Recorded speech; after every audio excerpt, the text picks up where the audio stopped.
মুক্তিপণের ৪৬ লাখ টাকা দিয়েও দালালদের অত্যাচার থেকে রেহাই পেলেন না মাদারীপুরের শিবচরের বাগমারা গ্রামের যুবক সজীব সরকার।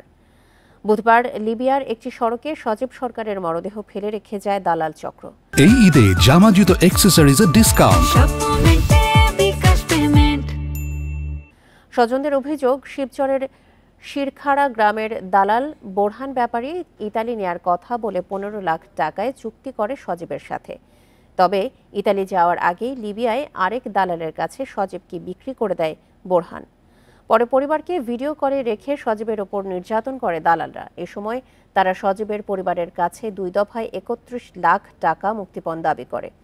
সজীবের পরিবার টাকা দিলেও তাকে মুক্তি দেওয়া হয়নি বলে জানান স্বজনরা। দালালদের নির্যাতনে অসুস্থ হয়ে লিবিয়ার বেসরকারি হাসপাতালে মারা যায় সজীব।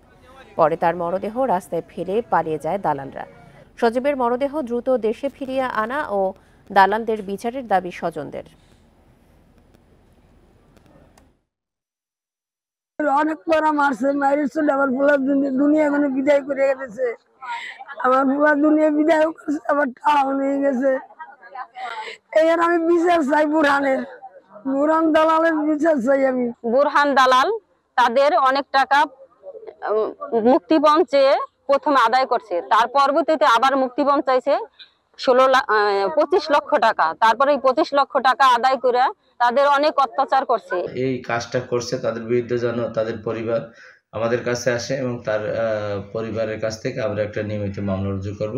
আর আইনগত ব্যবস্থা যে সর্বোচ্চ করার দরকার আমরা এটা করব।